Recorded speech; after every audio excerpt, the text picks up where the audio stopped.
Well, hello everybody. Thanks so much for tuning in to our Fermented Fridays. I'm Abby Casarello with the Brewers Association of Maryland. I am joined today by Brian Roberts from Mad Science Brewing Company at Thanksgiving Farm. Thanks so much for joining us, Brian. How you doing? Busy. How are you? Good, good. Day job's keeping you busy, huh? It's, wicked busy. Oh, Today. yeah. Awesome. Very cool. Yeah. Very cool. Well, thank you so much for taking the time out to talk with us a little bit about your beer and kind of what you're doing. For those of you who don't recognize me, typically these Fermented Fridays are hosted by Jim Bachman or Kevin Addix. But today you're lucky enough to have me joining you. And I'm excited to be talking to one of my favorite brewery owners. Yeah, I guess, Brian, let's start out by telling us a little bit about Mad Science and what you're doing and a little bit about your history and story. Sure. It all started years ago as a home brewer, and that even came around because my wife told me to get a hobby. And at that time, I was working three jobs and looked at her and said, "Really, I need a hobby on top of three jobs." And so we ended up walking through the fair, and we saw the foam homebrew results that day. And she was like, "You should get a hobby." And I was like, "You know what? I like drinking beer. I do manufacturing for work, so it kind of made sense. I am a scientist." So I started home brewing, and then I think, like every other home brewer, you idolize, like, "Oh, I could do this for a living." And weirdly enough, been able to kind of get that chance, at least on a part-time basis, once the General Assembly added the farm breweries manufacturing license to the repertoire for the state. After that, it became just convincing my mother-in-law that it was something that she needed to add to the farm as an additional revenue source. So we've been operational now since April 11th, 2015. So we're a little over 5.5 years old, which oddly enough, kind of thinking back through it when people ask me about it, we're the seventh oldest brewery in the county, if I did my math right. Um, so um, at least the way we've been doing everything, because I still work Monday through Friday. I'm here at my home office, which is the kitchen table. Um, Still doing science during the week. So we're only open on the weekends. It's a little different than most everybody else in that respect because I'm still trying to make it work both ways with three kids and the oldest one now in college. I need all the money I can get. My real job pays me pretty good, and I have insurance. So it works out pretty well that way. We've been keeping it small, family run. If you walk into the brewery, I'm the guy behind the bar.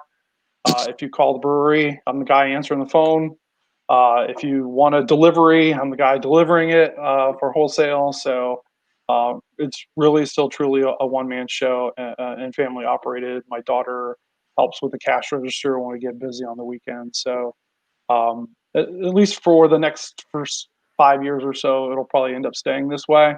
And until I can get them out of my house and into college, and then everything kind of frees up after that. There you go. That's great. That's great. You mentioned briefly about a farm brewery. You want to elaborate a little bit about your farm brewery and what makes it unique? Sure. So Mad Science Brewing Company is located at Thanksgiving Farms. That is a garden center produce farm, just south of Buckystown. Officially, it's Adamstown address, but we're right on Route 85. Easy on, easy off. Only 7 miles south of Frederick, from like Shockley Honda as a kind of a landmark on 85.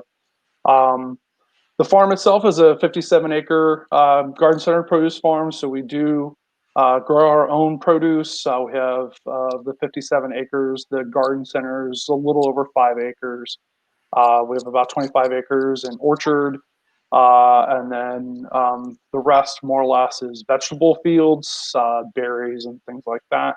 And then we have a small hop yard also in that acreage, and that's about a quarter of an acre, which is still manageable for a single person to do.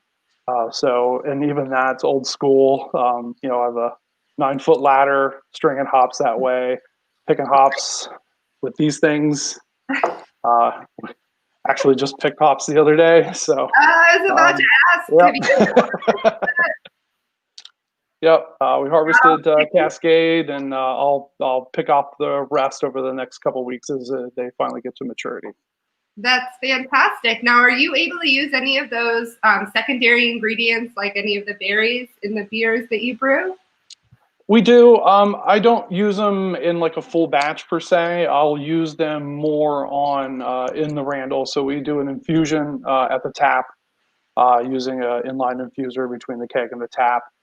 So I'll fill that with berries or peaches or plums, gooseberries, currants. I do a pumpkin puree every fall, and then season that with some McCormick's pumpkin pie spice. Throw in some cinnamon sticks and vanilla beans. So we'll run beer through that. So it gives us, a little way to play at the tap with some of the beers and be able to provide like a pumpkin beer without actually making a pumpkin beer. So it adds a nice kind of subtlety to the beers as well. So it's kind of fun to showcase the produce that we have at the farm that way. Yeah, it's kind of hard to believe we're heading into pumpkin season. It's here. I've seen it. It's out. Yeah. No, pumpkin season really should be after pumpkins are harvested. So you shouldn't see those until Thanksgiving. My opinion. Not the case. One thing as I was kind of looking at some of your information, going over your website, I saw you had something interesting listed on your website, which is the community supported brewery program. Is that still up and running? And tell us. Oh yeah. It's a unique idea. I'd love to hear more about it. Yeah. So when I started like planning on how to open and to finance it, my wife and I were very kind of like anti-loan. Didn't want to take out a loan and start off already in debt. So I came up with basically a different version of crowdsourcing because she wasn't really thrilled or like keyed in on like Kickstarters and things like that.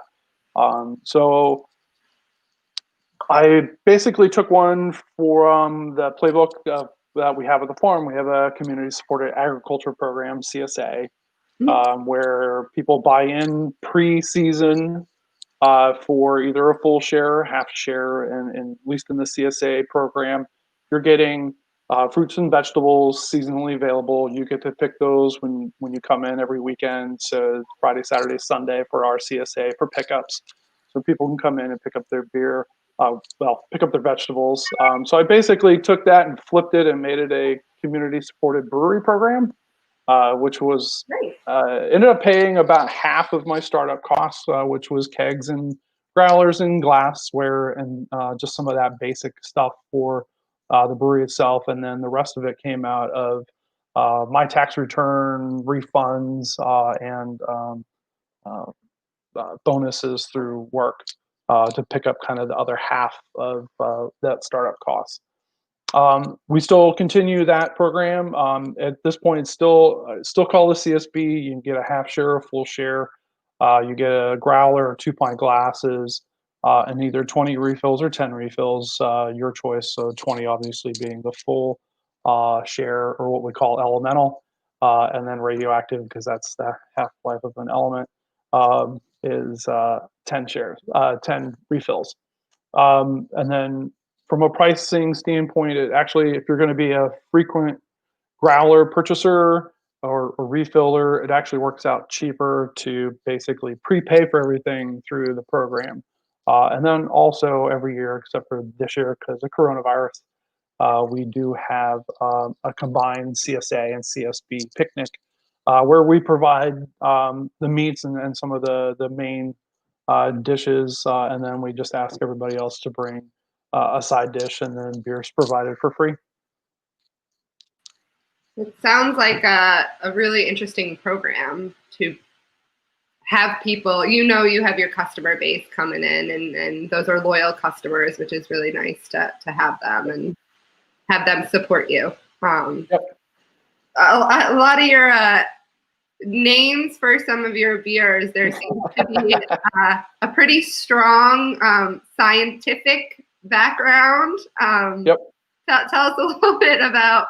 I imagine you're maybe a scientist in another life, or another world, I should say. Yep. So I kind of bring the real world work that I do a little bit into naming some of the beers, and I try to make them appropriate. So we did a Russian Imperial Stout a couple years ago. So of course the name for that needed to be hemophilia, just kind of as a nod to the Tsar, Nicholas's son. So we do kind of play on some of those things like that. So one of the newer ones, newer this year, actually, can of it here, Black Death. So the Plague.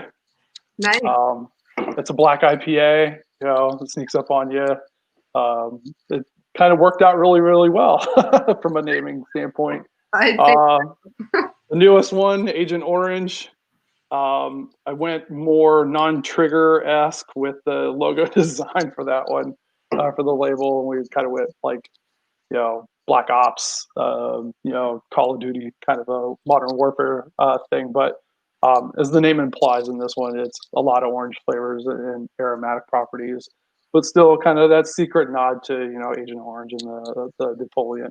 Right. So again, some weird science still intermixed in with everything. We've done Virus. I had Antidote. That's a single malt, single hop smash type of beer.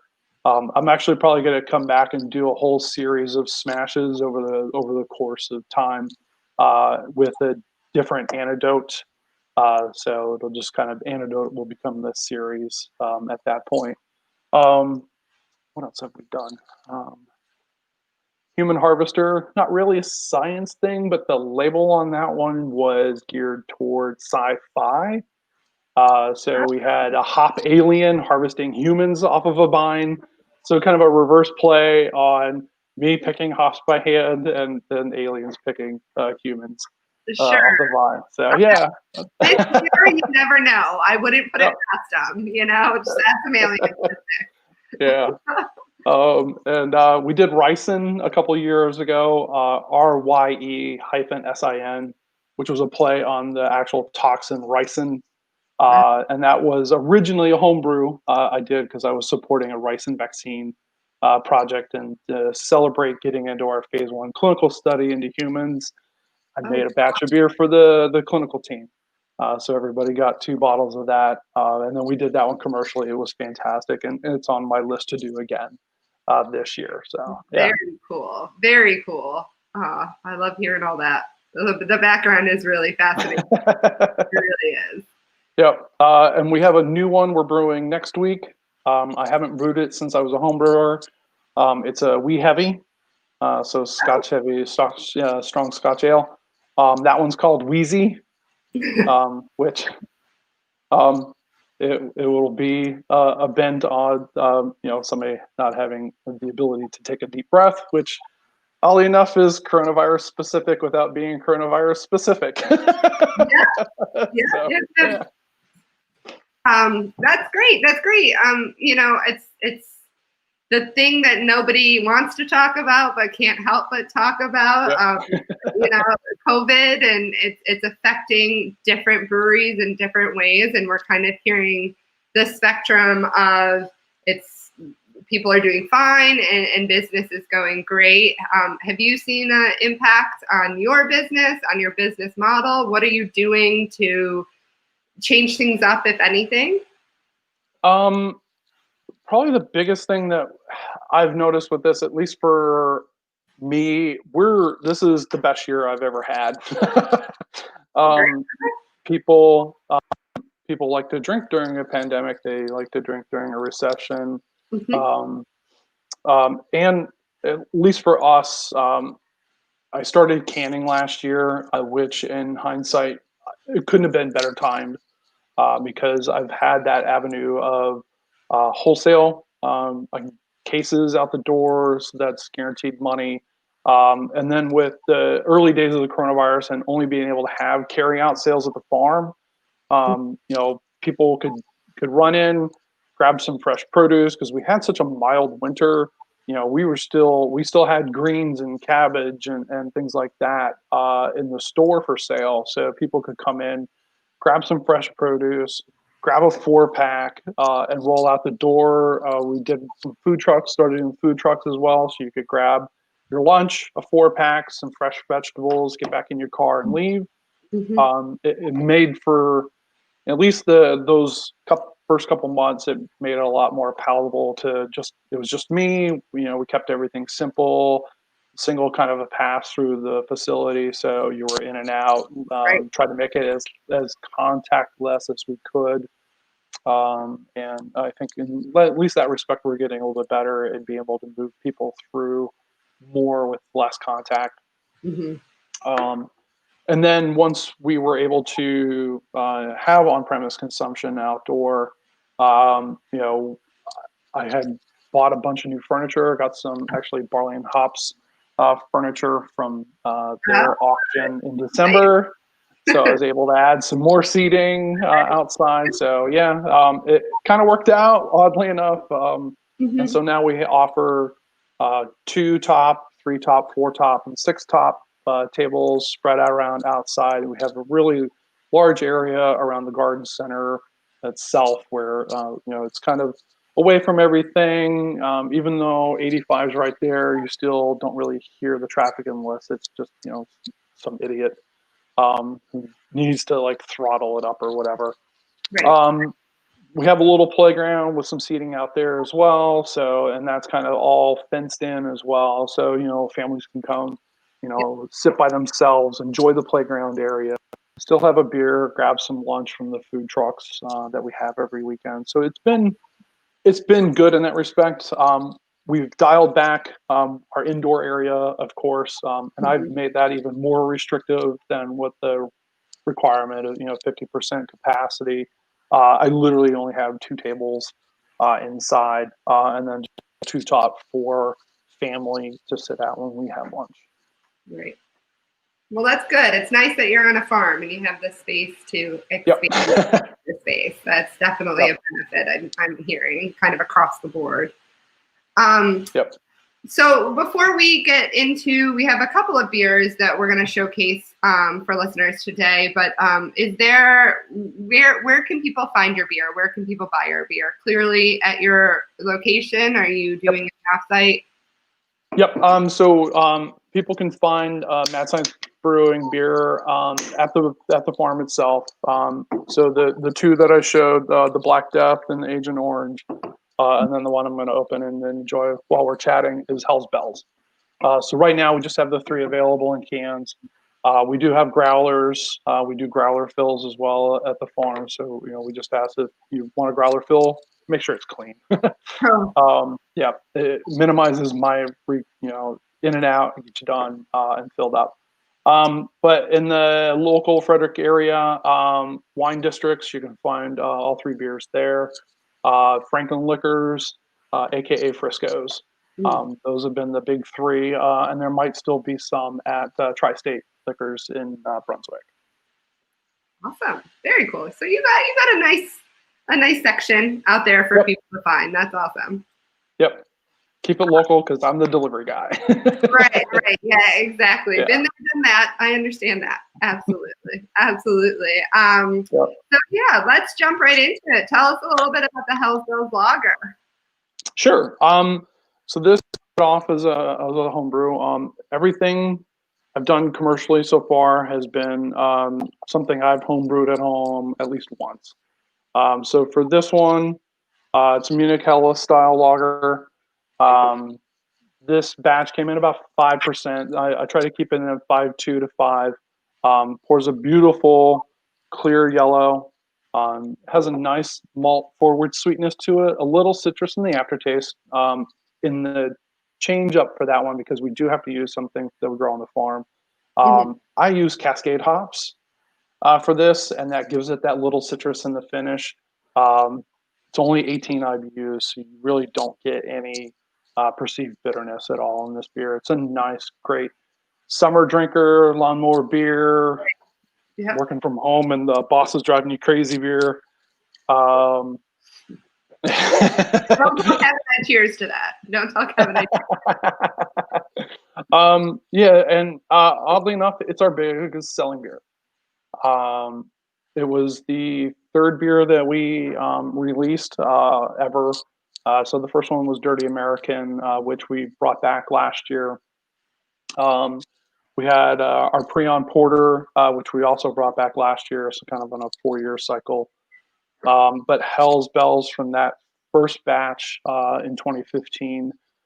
Every year, it's at least a 15-barrel batch. Last year, I actually had to make 2 batches of it because it sells ridiculously well. And the customer base I have tend to be a little bit more on the older side. So they're looking for something that's a little bit more mellower than a big, huge hoppy, juicy IPA or double IPA or something in that vein. Sure. So it's easy. People come in, they'll go, what do you have? And I'll kind of tell them, and they're like, I don't know what to have. And I'll ask them one simple question: what do you usually drink? Mm-hmm. And that will tell you everything you need to know about that person's palate. So if they say, "Oh, I like stouts," obviously then they're going to like the porters and a little bit more of that coffee bend. We do have the porter on tap right now. Or it could go the other way and then be like, well, I like stouts. If you don't have a stout or a porter on tap, then they obviously like the malty and not like a super hoppy bitter. Or they'll come in and go, I drink Corona. And I'm like, great, I have a version of Corona. Right. It Just no tastes better. Exactly. Yep. Exactly. Yeah, lagers, man, they're getting some major attention these days. People are really enjoying being able to sit down and have 3 or 4 as opposed to that one 10% beer that you might. Yep. Yeah. That's awesome. Very cool. No, it's a great beer. Another one we want to hit on. I don't expect you to sample all of these since you just opened a lager, but the Agent Orange Hazy IPA. Can you tell us a little bit about that one? Sure. So that one is actually the most recent homebrew I've done. I brewed that back in February, actually. So I hadn't homebrewed at home since we opened the brewery, just because we've been so busy. I work 7 days a week, more or less. We do close for the winter, and so every winter I've always been like, oh, this winter I'm going to pull out my gear. I'm going to homebrew. I'm going to go breweries and do brewery tours and all this fun stuff that I don't get to do from April to Christmas. And I never get to do any of that because I still have life, and the government usually ends up liking to, release solicitations at Christmas that are due in January or February. So I end up working 7 days a week anyway. But this year we did a staycation, cleaning out our basements, threw stuff away, and I had some time, and I was like, you know what? I've been wanting to brew this hazy for a couple years. I had the recipe built, just dialed it down to just a 10-gallon batch. Ed brewed one afternoon, and it was a great day just to hang out and just brew. Stuff happens like it always does when you're home brewing, and you can't find this, you can't find that, and you're like, I know I have that somewhere. So you end up improvising. It's a great part about home brewing, that improvisation. So sure. The homebrew batch came out fantastic. What started off as the intent of a 10-gallon batch, the brewer forgot to clean more than one keg. So I only ended up with a little over 5 gallons. And only 8 ended up in the fermenters in the first place. I undershot a lot of stuff, but the flavor profile was spot on. the homebrew version was basically identical to what we ended up doing commercially. Nice. Great. All the hops that we chose for this beer, all geared toward, as the label says, orange. So some of the Mandarina, Bavaria, Azeka, some Citra, Cascade. I use some of my Cascade in the batch as well. And then I found an experimental from Hopsteiner called just a number 10416. Once I opened that up at Antietam, I was like, oh, just wanted to just rub it all over my face because the aroma was just fantastic. So we ended up using a lot of hops just in whirlpool and then dry hopping. Kept it kind of simple in that respect. Some lactose and flake barley to give it a good haze, but not too chunky because that's one of the things that throws me off on some of the hazies I've seen on the market or even poured into a glass. And it's like, I don't know how to drink this without a scream.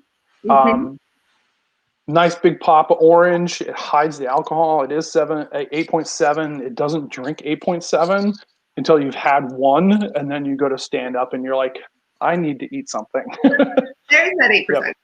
Yep, there's that 8. So we've capped everybody at the farm. You don't get more than 2, and we make sure that people have that over the course of hours and not 2 in an hour. So they're blitzed out of their mind. Sure. So we are cognizant of that and having responsible drinkers, and everybody's been appreciative of that. So ended up being a really great beer. I'm actually on my last keg. So if you want it on draft, tomorrow is it. There you go. You're here. Better get out there. We do have about 14 cases of cans left. All of my cans, notice the size. They're 16s. We made that decision when we started canning last year. So across the board, everything I do is 16s, and we do 4-packs as well. So keeps it simple. Everything's the same. The contract brewery I'm working with doesn't have to worry about changing anything on their end between batches. So keeps it very consistent. That's great. That's great. We have a question from a gentleman you might know, Kevin Abbott. Says, hi, Brian. And he wants to know what's your personal favorite go-to style. What do you reach for in the refrigerator at the end of a long workday? I am a hop head through and through. West Coast, pucker up my face. 120 IBU beers are my go-to every time. Nice. Pliny's. I got a bottle of Pliny in the refrigerator. I got a can of Pliny in the refrigerator. So that's like that one that I just love. Every time I go to Philly, I'm in Monk's at least once, drinking Pliny on tap. So that's really any in that style. I got hooked on them early in my drinking days. I used to travel to California a lot. Stone, Carl Strauss, both of them had just these delicious hoppy IPAs that would just pucker up your face and leave you a little dry on the finish, and you're like, I gotta have another drink. I'm so thirsty. And next thing you know, you're like 4 into it and like, all right, I need a cab. Right. Been there. Yeah. Yep. Yeah. That's my go-to. Good one. So another beer we were gonna hit upon, probably right up your alley, that Black Death IPA. Yep. Is that a hot bomb? Oddly enough, even with the amount of hops that we use, it kind of gets muted, and you get the aroma for this one. All the hops are geared toward grapefruit. So that this one has been a home brew since originally when I turned 40. I wanted a beer for my 40th birthday that was just, for me at that time, over the top, something I'd never brewed before. I love Stone Brewing, Sublimely Self-Righteous. And I decided, you know what? I'm going to do like my version of that beer, make it huge, I'm turning 40, it has to be black. And Black Death was born. Um, my homebrew versions ran anywhere. The first year was 9%, 9.5, 9, 8, and then I kind of brought it back to like 8.5. And then commercially, we do it every other year for the most part. And I try to keep it 7.5 to 8.5, somewhere in that ballpark, just so that you can have, like the Agent Orange, you can have two, but then that's kind of it at that. So the little bit of black malt and the special care of 3 that we use in that hides a little bit of the bitterness and gives you a nice smooth bitterness in the finish. So it's not a bitey, pucker up your face kind of a IPA in that respect. It almost drinks like an American stout in regards to that kind of. It's dark, but it's bitter, but in a delicious way. So it's been a favorite. It has its own little cult following. I actually had to send some to a friend who moved to Colorado, who was like, "Oh my God, you made Black Death, and I'm not there!" So I sent her a pack. Very cool. So yeah, no, it's a great beer. Need to do it more often, and it's a style that's not flooding the market. There's a handful of breweries that have released them. I know Black Flag released one earlier this year. Smoketown does a black IPA. I think realistically, that's been it. I know Adam Fry had kind of a black IPA, but it's a black rye that he has. And then Stone still has theirs, but Sublimely is not every year. The rotational type of beer for them even too. Very cool. Very cool. Is there any style you're dying to make that you haven't had an opportunity to? A good question. Up until I brewed Agent Orange, the hazies was like I need to brew a hazy, and everybody kept asking me, "Do you have a hazy? Do you have a hazy?" So I'm like, I need to get a hazy. Yeah. I know there's some styles I probably won't ever make, just because. Do tell. Come on, that's the good stuff we want to know about. I'm not a huge fan of some of the sours or the weirdly purple ones or bright pink ones or green ones that to me just and I know a couple of us in the industry feel that way. It's like I'm not for that. Right. It can sell. That's great. Sell all you want. I'm not going to be your competition. There you go. Yes, someone will buy it, but maybe not Mad Science. There you go. We have a comment from Ann Hicks that says, "You are the master. Not only are you the best, but you are the master of the Randalizer." Thank you, Ann. You use that one a lot, yeah? Well, that was the hemophilia. One of the versions of that we ran through the Randall. We called hemophiliac. So every infuser version gets a little play on the base style. So the one I play with the most in the Randall is the Hell's Bells. Stylistically, a lager is a blank slate, so it'll take any flavor that you put in it. So I'll run peaches. So if we do peaches in the infuser with Hells, that becomes Fuzzy Bells because peaches are fuzzy, and it'll accentuate some of the fruitiness already inherent in the beer. It's not a peach beer. It's not a peach flavor. It's just extra fruit kind of note that it adds. Blackberries, it becomes black bells, and the first couple pours will actually have kind of a purple tinge to it. So that's the only version of purple I'll really do. Raspberries, add a little kind of a perfumey note to it. A little color change, but not a lot. And we're using, so it's my Randall is house water filter. And we've taken the filter out, and I have a piece of PVC pipe with holes drilled in it so that we try to minimize some of the seeds and stuff, because I do use fruit right off the farm. So, I'm grabbing a pint or half pint of berries, or, grabbing a couple peaches off the pile as I come in the morning, and, chop them up, smash them up, whatever, throw them in the infuser. I'll do different combinations of them. So we'll do fuzzy black bells. So there'll be peaches and blackberries. Yeah. I'm trying to remember what I put in the hemophiliac, but I've done like cherries, some of our sour cherries in the stout, and the porter. We did with virus, which was a brown ale we did a couple years ago. So every one of those was a different virus. So I had Zika, which oddly enough was going on at the time.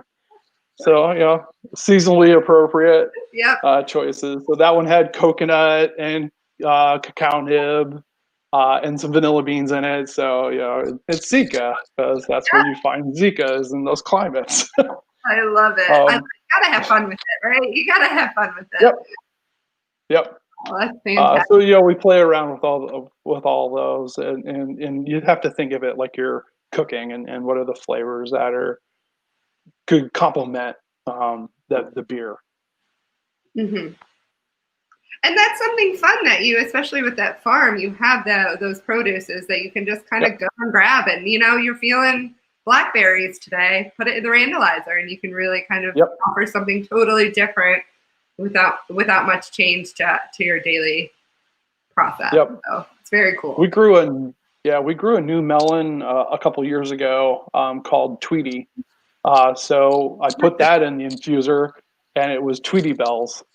Nice. So it was even funny because it was, Tweety Bird, Tweety Bells. Yeah. And that added it had really great melon flavor, and I hate melons. You put it in an infuser and pour some beer through it, I'll drink it. That's awesome. Oh, so fun. That's the fun of it, right? You gotta have fun with what you're doing. Awesome. Well, I think we have the 3 beers we were gonna taste. Do you have? I know you have work. Your 9 to 5, I'm sure, is calling you. But is there anything new and exciting coming down the pipes? Not that we can have any events, but is there anything you want to let listeners know about? So we do have food trucks every weekend. We're doing music next Sunday, Labor Day Sunday weekend.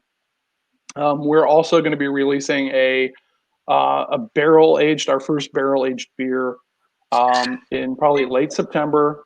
Hoping for the weather to kind of break a little bit to make that one really like pop and really be seasonal. And that one is the Prion Porter. And we aged that one in a 10th Ward Distillery Applejack barrel. Nice. And then I pulled a cask worth out of that barrel, and that's been aging on vanilla beans and cacao nibs with a little lactose since March. So we're going to be releasing that one in September. So pay attention to the Facebook page. We'll release. That'll happen, and it'll be one of those. It'll be a $3 special until it's gone. We don't want the cask scale to sit around and stale. So we'll do kind of a mini event for that one. Nice, very cool. Yep. And then we're aging. So I'm taking some of the wee heavy that we're making, and I just acquired 2 more barrels from 10th Ward.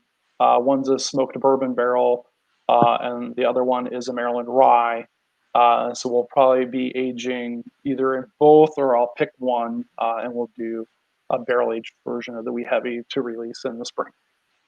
Very cool.